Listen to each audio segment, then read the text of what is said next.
Nongeye kubasuhuza inshuti bakunze mudahwema gukurikirana ibiganiro byacu umunsi ku munsi, ndabasuhuje cyane nizere ko mumeze neza cyane. So guys, dore breaking news irimo gutreninga ku mbuga nkoranyambaga zigiye zitandukanye, inkuru yaje kuvugisha abantu batari bakeya ku mbuga nkoranyambaga zitandukanye.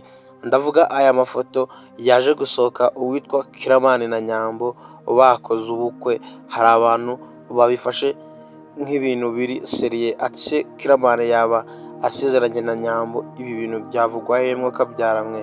Abandi bati Kiramani yaba akoze ibiki? So guys, iyi nkuru rero yatangiye gucicikana ku mbuga nkoranyambaga zitandukanye ubwo aya mafoto yagendaga asohoka ajya hanze.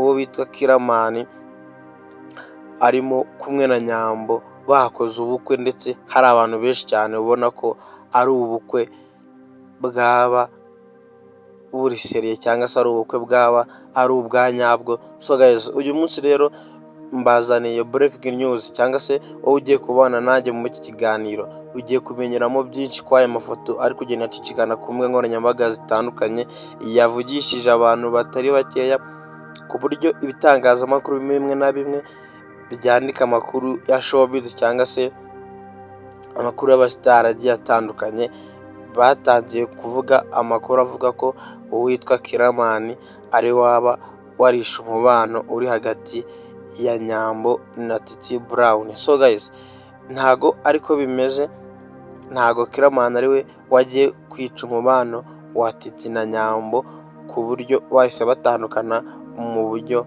buteye ubwoba cyane. So guys, gusa amakuru arimo kugenda gucicikana ku mbuga nkoranyambaga aratangaza ko, cyangwa se aravuga ko uwitwa Nyambo na Titi Brown bataje gutandukana, ahubwo amajwi mwumvaga Nyambo avuga ngo yarantaye, ngo yumvishije amabwire, ngo naramutaye.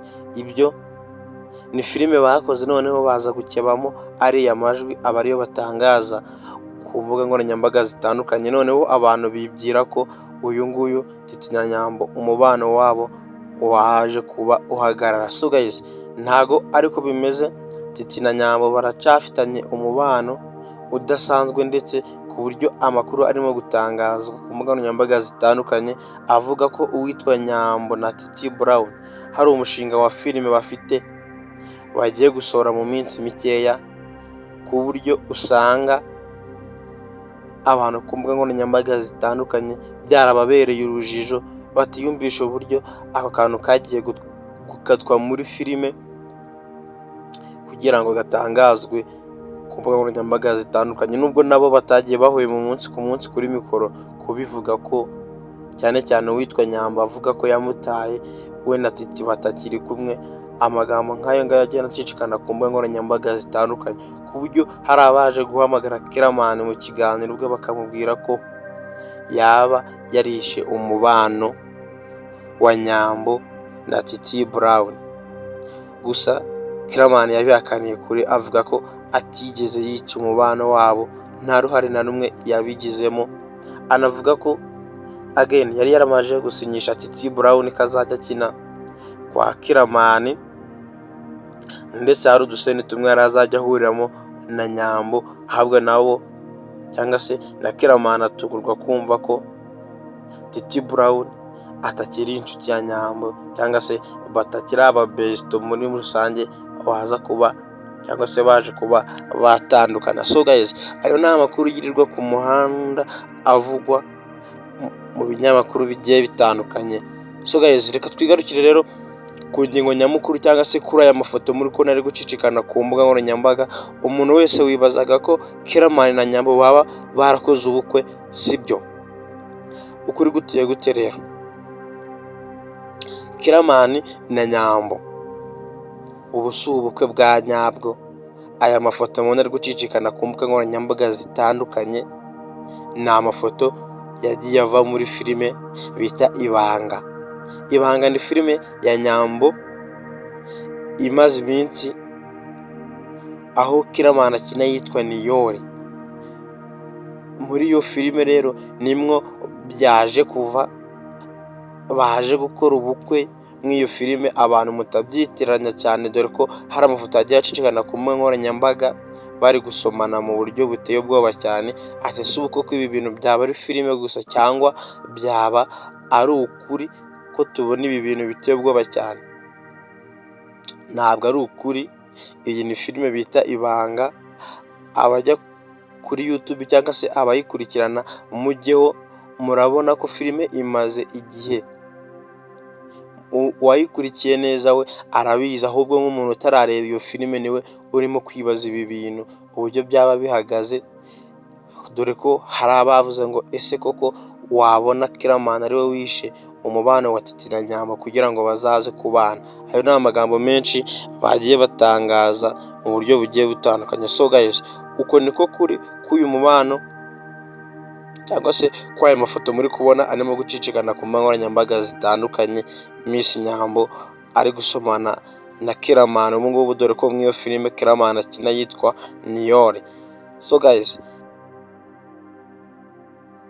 ayo niyo makuru wamenya kuri aya mafoto cyangwa se kuri izi nkuru zirimo gutangazwa n'ibitangazamakuru bigiye bitandukanye, ku buryo usanga ibintu cyangwa se uyu mubano cyangwa se urukundo cyangwa se umubano Titi Brown yari afitanye na Kiramani ugasanga urayoyotse. So guys, dore Kiramani amagambo yaje gutangaza bamubaza kuri iki kibazo cyangwa se kuri aya magambo arimo kuvugwa ko yaba yarishe umubano wa Titi Brown. So guys, menya byinshi rero ku magambo Kiramani yaje gutangaza, umenye ukuri kose yaje gushira hanze ku bantu baba babyumvishije. Kiramani yaje kumena umuceri.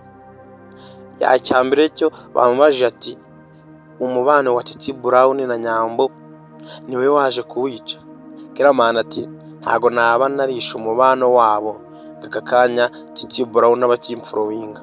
Tayo ni amagambo ngewe nari mfite n'umushinga ukomeye cyane hagati yabo, nanjye birantungura cyane ndakumva baratandukanye, dore ko hariho abadahwema kunyomoza ko Titi Brown na Nyambo baba bakiri kumwe, baba bagifitanye n'imishinga miremire.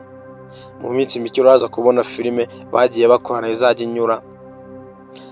Ikirimo kwibazwa n'ubanga iyi filime izajya inyura kwa Titi Brown cyangwa ni kwa Nyambo, byose biraje kuza hanze mu minsi mikeya cyane. So guys, reka ngushimire tubanye mu kiganiro by'umwihariko, ukaba wakanze kuri buto ya subscribe, wakoze share, wakoze like, kugira ngo izi video zijye zigera kure ndetse bamenye n'amakuru abari mu gucicikana ku mbuga nkoranyambaga zitandukanye. Njye mwari kumwe na Pacifique, mukomeze kugira ibihe byiza, ndabakunda cyane. Ciao ciao, reka tuzasubire utaha.